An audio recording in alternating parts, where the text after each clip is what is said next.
امام مہدی کے حوالے سے امت کے اندر بہت سارے مغالطے پائے جاتے ہیں۔ ایک بات یہ ذہن میں رکھیے کہ بہت سے لوگ آپ کو ایسے ملیں گے جو یہ کہتے ہیں کہ امام مہدی کے بارے میں جتنی روایات ہیں وہ ساری کی ساری ضعیف ہیں، لہٰذا کوئی ایسی شخصیت آنے والی نہیں ہے۔ کسی ایسی شخصیت کا انتظار کرنا یہ نبی کریم صلی اللہ علیہ وسلم کے احادیث کسی بھی صحیح حدیث سے ظاہر نہیں ہوتا۔ ان میں بہت سارے جدید دور کے مفکرین بھی شامل ہیں،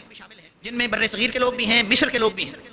اور کچھ عرب کے لوگ بھی ہیں جو اس بات کو تسلیم نہیں کرتے، لیکن بیشتر عرب اور جمہور مسلمان وہ اس بات کو تسلیم کرتے ہیں کہ امام مہدی کے حوالے سے جو روایات ہیں وہ تواتر کے درجے کو پہنچتی ہیں۔ تواتر محدثین کے ہاں وہ اصطلاح ہے، متواتر حدیث اس کو کہتے ہیں کہ جس حدیث کے راوی ہر دور میں ہر طبقے میں اتنے رہے ہوں کہ ان کا جھوٹ پر متفق ہونا ناممکن ہو، ایسی حدیث کو متواتر کہتے ہیں۔ لہذا شیخ عبدالعزیز بن باز کا خیال بھی یہ ہے، اور جو متقدمین محدثین ہیں ان میں سے بھی اکثر کا خیال یہ ہے کہ جو ان احادیث کو اگر اکٹھا کیا جائے، بلا شبہ بہت سی احادیث جو ہیں امام مہدی کے بارے میں وہ ضعیف ہیں، لیکن اگر ساری احادیث کو اکٹھا کیا جائے تو ان میں سے بہت ساری احادیث صحیح ہیں، اور پھر جو ضعیف بھی ہیں ان کا ضعف بھی ختم ہو جاتا ہے جب وہ صحیح احادیث کے مضامین اور ان ضعیف احادیث کے مضامین کا ہم تقابل کرتے ہیں۔ یوں کم و بیش 50 احادیث ایسی ہیں، 50 جس کے اندر امام مہدی کا ذکر ہے، اور تقریباً 18 احادیث ایسی ہیں جن میں امام مہدی کا براہ راست ذکر نبی کریم صلی اللہ علیہ وسلم نے کیا۔ باقی وہ حدیث ہیں جن کے اندر اشارات ملتے ہیں، اسی دور کی بات ہے، امیر کی بات کہہ کے کر دی گئی ہے، خلیفہ کی بات کر کے کہہ دی گئی ہے۔ مثلا یہ فرما دیا گیا کہ قرب قیامت ایک ایسا خلیفہ ہوگا جو اس وقت زمین کو عدل سے اور انصاف سے بھر دے گا جب یہ ظلم و جور سے بھری ہوئی ہوگی۔ پھر یہ فرمایا وہ ایسا خلیفہ ہوگا کہ لوگوں کو مال تقسیم کرے گا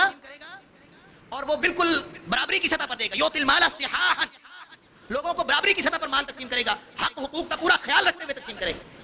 کسی صحابی نے پوچھ لیا اللہ کے رسول صلی اللہ علیہ وسلم یہ صحاحا سے کیا مراد ہے؟ تو آپ نے فرمایا کہ وہ کسی کے ساتھ بے انصافی نہیں کرے گا مال دیتے وقت۔ آپ نے کسی امیر کسی خلیفہ کا ذکر کیا اور فرمایا قرب قیامت ایک ایسا خلیفہ ہوگا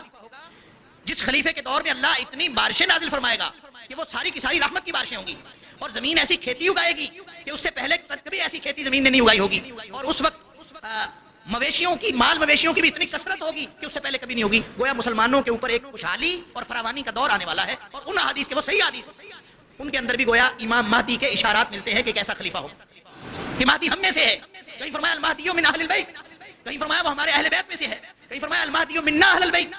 وہ ہمارے اہل بیت میں سے ہے، کہیں فرمایا المہدی منی، مہدی مجھ میں سے ہے، کہیں فرمایا المہدی من عترتی، وہ میرے خاندان میں سے ہے، کہیں فرمایا من ولد فاطمہ، وہ فاطمہ کی اولاد میں سے ہے۔ علی ھذا القیاس یہ وہ حدیث ہیں، وہ ساری کی ساری جب اکٹھی کی جائیں تو ان کے کم و بیش 30 صحابہ کرام ہیں جنہوں نے یہ روایتیں، یہ حدیثیں روایت کی ہیں، 30 صحابہ کرام۔ تو ظاہر ہے اتنے صحابہ کرام سے جو روایت ہوگی وہ تو تواتر کے درجے کو پہنچتی ہے، اور پھر 28 کے قریب صحابہ کرام کے اقوال حدیث کے علاوہ 28 کے قریب وہ اقوال ہیں جن میں امام مہدی کا ذکر ہے، اور صحابہ کرام نے کسی نہ کسی طور ذکر کیا ہے اپنی محفلوں کے اندر، اپنی گفتگو کے اندر۔ تو جب اتنی تواتر سے حدیث موجود ہوں اور یہ کہہ دینا کہ سرے سے وہ ساری کی ساری ضعیف ہے، وہ کس بنیاد پر کہتے ہیں وہ بھی میں عرض کر دیتا ہوں۔ اس میں سب سے بڑی وجہ یہ ہے کہ ان کا سب سے بڑا اعتراض یہ ہے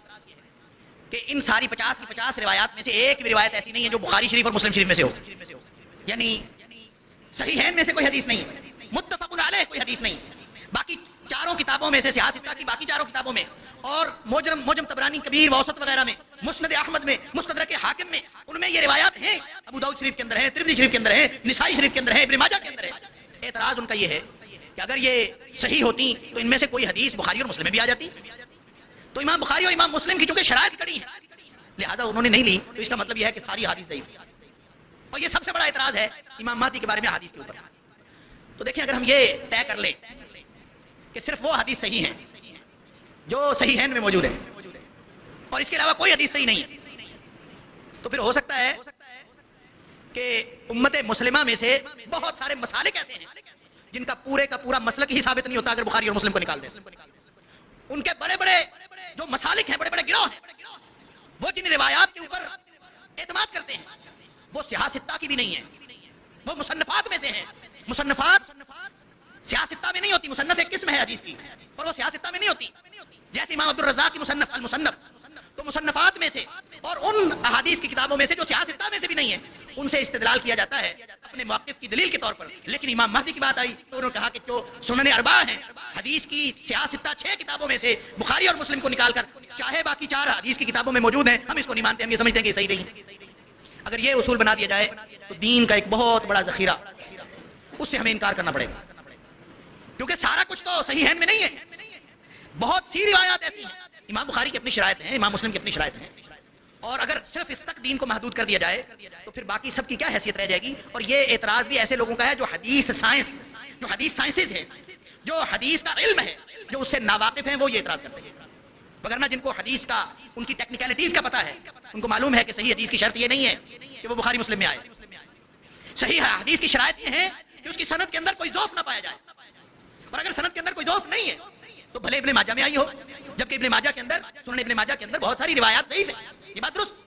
لیکن ان کی صحت کے اور ذوق کے اصول ہیں. اگر کسی حدیث کو ضعیف کہا جائے گا تو اصول کی بنیاد پر, اور اگر صحیح کہا جائے گا تو بھی اصول کی بنیاد پر, کسی کے ذاتی ذوق کی بنیاد پر نہیں. لہذا یہ ذہن کلیئر کر لیجئے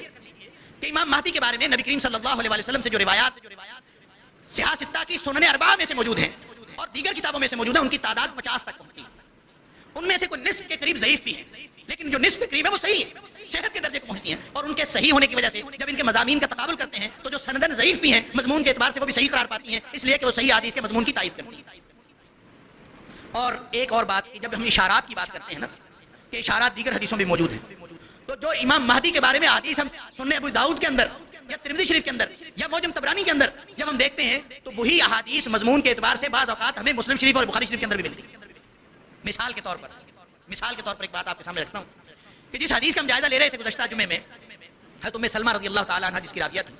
اور اس کے ساتھ ساتھ پیرالل ہم دونوں حدیثوں کو چلا رہے تھے, ایک حضرت ثوبان رضی اللہ تعالیٰ عنہ جو ابن ماجہ کی روایت ہے, اور ایک ام سلمہ رضی اللہ تعالیٰ عنہ کی روایت جو طبرانی کی روایت ہے. ان دونوں روایتوں میں اس ماحول کا ذکر ہے کہ جس ماحول کے اندر نبی کریم صلی اللہ علیہ وسلم نے فرمایا کہ امام مہدی ظاہر ہوں گے. وہ ماحول کیا ہے, یعنی فوری وجہ کیا بنے گی. ان دونوں حدیثوں میں الفاظ مختلف ہیں لیکن بات ایک ہی ہے کہ اس وقت کوئی خلیفہ فوت ہوگا مسلمانوں کا, اور اس کے وفات کے بعد مسلمانوں کے اندر اختلاف برپا ہوگا, یہ فوری وجہ ہوگا. اور اوورال تو ابو داؤد شریف کی حدیث میں جو میں پہلے بھی آپ کے سامنے رکھ چکا ہوں, نبی پاک صلی اللہ علیہ وسلم نے فرمایا ابشرکم بالمہدی, میں تمہیں مہدی کی خوشخبری دیتا ہوں. وہ اس وقت میں مہدی کی خوشخبری دیتا ہوں, وہ اس وقت اٹھایا جائے گا, اس وقت ظاہر کیا جائے گا جس وقت امت میں اختلاف اپنی آخری حدوں کو پہنچ چکا ہوگا, پوری امت کے اندر انتشار ہوگا. اور دوسری بات, زلزلے بہت آئیں گے. یہ دو حالات کی طرف, یہ دو نشانیاں نبی کریم صلی اللہ علیہ وسلم نے وہاں بھی بیان فرمائی. لیکن یہاں ان دونوں حدیث کے اندر یہ لگتا ہے کہ خلیفہ فوت ہوگا, اور خلیفہ فوت ہونے کے بعد اس کے بچوں میں خلافت کے لیے جھگڑا پڑ جائے گا. حضرت ام سلمہ فرماتی ہیں کہ نبی کریم صلی اللہ علیہ وسلم نے فرمایا کہ یکون اختلاف عند موت خلیفہ, ایک خلیفہ کی موت پر اختلاف ہوگا, اس وقت جھگڑا شروع ہوگا. اور حضرت ثوبان والی روایت بھی یہ ہے کہ نبی کریم صلی اللہ علیہ وسلم نے فرمایا کہ 3 لوگ آپس میں لڑیں گے. یقتتل عند کنزکم ثلاثہ, 3 لوگ آپس میں جھگڑا کریں گے, ان کا آپس میں جنگ ہوگی, لڑائی ہوگی, یا اختلاف ہوگا, کچھ بھی ہو سکتا ہے. کلہم ابن خلیفہ, وہ تینوں جو ہیں خلیفہ کے بیٹے ہوں گے, اور بیٹے آپس میں لڑیں گے. تو اس کا مطلب یہ ہے کہ وہ پہلی حدیث اس دوسری حدیث کی وضاحت کر رہی ہے, یا یہ دوسری حدیث پہلی حدیث کی وضاحت کر رہی ہے. اس کے بعد نبی کریم صلی اللہ علیہ وسلم نے فرمایا کہ ایک پھر شخص نکلے گا, فیخرج رجل من بنی ہاشم, بنی ہاشم میں سے وہ نکلے گا. یہ وہی ہے جس کا ذکر نبی کریم صلی اللہ علیہ وسلم نے فرمایا کہ من عطرتی, میرے خاندان میں سے ہوگا, من ولد فاطمہ, فاطمہ کی اولاد میں سے ہوگا رضی اللہ تعالی عنہا. اور وہی جس کے بارے میں آپ فرمایا المہدی منی, وہ مجھ میں سے ہوگا. جس کے بارے میں آپ فرمایا المہدی منا اہل البیت, وہ ہم میں سے ہوگا, ہمارے اہل بیت میں سے ہوگا. تو میں عرض کر چکا ہوں کہ یہ ڈائریکٹ احادیث اس بات کی وضاحت کرتی ہیں کہ نبی کریم صلی اللہ علیہ وسلم نے آپ کی اولاد میں سے محمد بن حسن, محمد بن عبداللہ ان کا نام ہوگا, حضرت حسن کی اولاد میں سے ہوگا, اور گویا حسنی ہوگا, حسینی نہیں ہوگا. یہ فرق رکھنا اس لیے ضروری ہے کہ بہت سارے لوگ ایک غائب امام کے منتظر ہیں, اس کو مہدی منتظر کہتے ہیں, کہ ایک ایسا مہدی منتظر جس کا انتظار کیا جا رہا ہے. اور وہ کہتے ہیں کہ 260 ہجری میں ایک شخص, ایک امام جس کا نام تھا محمد بن حسن عسکری, اور وہ حضرت حسن کی اولاد میں سے نہیں تھا, وہ حضرت حسین کی اولاد میں سے تھا. اور وہ کہتے ہیں کہ سامرا کے غار میں جو ہے وہ غائب ہو گیا, غار میں گھس گیا, اور اب وہ 1200-1300 سال ہو گئے, وہ بھی غار سے نہیں نکلا اور غار میں زندہ ہے. اور وہ کہتے ہیں کہ جس مہدی کا ذکر ہے ان حدیث کے اندر, وہ مہدی اصل میں وہ ہے, اسی کا انتظار کیا جا رہا ہے. اور جب وہ ظاہر ہوگا تو غار سے باہر نکل آئے گا, ابھی وہ غار میں چھپا ہوا ہے اور زندہ ہے غار کے اندر. اور بعض پھر عقائد آگے بڑھتے بڑھتے یہاں تک بھی پہنچتے ہیں کہ وہ صرف زندہ نہیں ہے بلکہ ہر جگہ پہ حاضر و ناظر ہے, ہر جگہ پہ ہمارے حالات دیکھ رہا ہے. تو بس ایک خاص وقت میں وہ ظاہر ہوگا. نعوذ باللہ من ذالک. کوئی دلیل نہیں اس طرح کی. اسی طرح بہت سارے لوگوں نے مہدی ہونے کا اعلان کیا ہے, دعویٰ کیا ہے کہ ہم مہدی. اور وہ جو کتاب میں نے آپ کو شروع میں بتائی تھی, نہایت العالم, ڈاکٹر محمد بن عبد الرحمن العریفی کی, جہاں سے ہم نے قیامت کی نشانیاں شروع کی تھیں, تو میں نے آپ کو تعارف کروایا تھا اس کتاب کا کہ دارالسلام والوں نے اس کا ترجمہ کیا ہے, جب دنیا ریزہ ریزہ ہو جائے گی, اردو ترجمہ موجود. اس میں ڈاکٹر محمد بن عبد الرحمن عریفی کا تھیسس ہے, پی ایچ ڈی کا, اور وہ کہتے ہیں, انہوں نے اس میں لکھا ہے کہ یہ جو مہدی ہے, مہدی کے بارے میں اگر کوئی شخص یہ سمجھتا ہے کہ کوئی خود دعویٰ کرتا ہے کہ میں مہدی ہوں, تو یہ تو نبی کریم صلی اللہ علیہ وسلم کی احادیث کی نوعیت کے خلاف ہے, ان کی روح کے خلاف ہے کہ کوئی خود دعویٰ کرتے کہ میں مہدی ہوں. کیونکہ نبی پاک صلی اللہ علیہ وسلم نے فرمایا کہ مہدی تو ناپسند کرے گا اپنے آپ کو, وہ محمد بن عبداللہ جس کی لوگ بیعت کرنا چاہیں گے وہ خود پسند نہیں کرے گا. تو ڈاکٹر محمد بن عبد الرحمن عریفی لکھتے ہیں کہ تاریخ میں 9 یا 10 لوگ ایسے گزرے ہیں کہ جنہوں نے مہدی ہونے کا دعویٰ کیا, اور پھر وہ ساری احادیث اپنے اوپر فٹ کرتے تھے, میں اس لیے بھی مہدی ہوں, میں اس لیے بھی مہدی ہوں. تو وہ کہتے ہیں کہ کوئی اور نشانی فٹ آئے یا نہ آئے, سب سے بڑی نشانی یہ ہے کہ نبی کریم صلی اللہ علیہ وسلم نے فرمایا محمد بن عبداللہ جو مہدی ہوگا وہ خود دعویٰ نہیں کرے گا کہ میں مہدی ہوں. یہ سب سے بڑی نشانی. جو یہ کہے کہ میں مہدی ہوں وہ مہدی ہو ہی نہیں سکتا, اس کو تو لوگ بنائیں گے اور وہ عام شخص ہوگا. حضرت ام سلمہ رضی اللہ تعالیٰ عنہا والی حدیث میں نبی پاک صلی اللہ علیہ وسلم نے فرمایا کہ فَيَخْرُجُ رَجُلٌ مِّن بنی ہاشم, بنی ہاشم میں سے ایک شخص اٹھے گا, فَيَأْتِي مکہ تھا, وہ مکہ تشریف لائیں گے, مکہ آ جائیں گے, فَيَسْتَخْرِجُهُ النَّاسُ مِن بَيْتِهِ, لوگ اس کو اس کے گھر سے نکال لائیں گے, وَهُوَ كَارِهٌ, وہ خود ناپسند کرے گا. اس بات کارہن کا مطلب ناپسند کرنے والا, وہ خود دعویٰ نہیں کرے گا, دعویٰ تو دور کی بات, وہ خود پسند بھی نہیں کرے گا کہ مجھے بنایا جائے. بلکہ ایک روایت میں آتا ہے جو میں نے پہلے عرض کی تھی پچھلے جمعے, کہ وہ اس کو پتہ چلے گا کہ لوگ میرے پیچھے ہیں, وہ مکہ چھوڑ کر مدینہ چلا جائے گا. لوگ مدینہ جائیں گے, وہ واپس مکہ آ جائیں گے. یوں ڈھونڈتے رہیں گے لوگ, بالآخر جب پائیں گے تو وہ خانہ کعبہ کے ساتھ ملتزم کے ساتھ چمٹے ہوئے ہو کے چمٹ کر دعا کر رہے ہوں گے, وہاں پہ پالیں گے. لوگ ان کو کہیں گے بیعت کرو, وہ کہیں گے میں نے نہیں کرنا. جب لوگ امت کے انتشار کا واسطہ دیں گے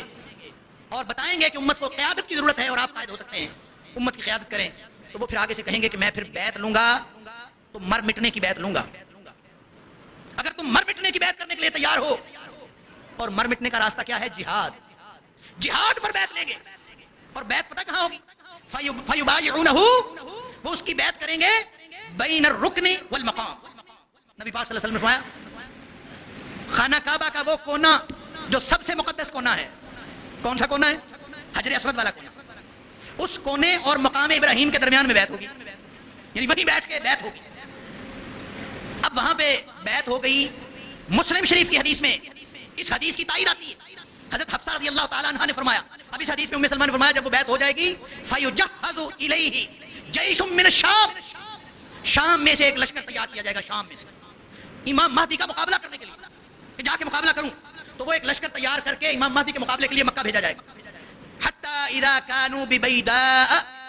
نبی پاک صلی اللہ علیہ وسلم نے فرمایا جب وہ بیدا نامی مقام پر پہنچیں گے نا, بیدا نامی مقام پر پہنچیں گے, خُسِفَ بِهِمْ, ان کو زمین میں دھسا دیا جائے گا.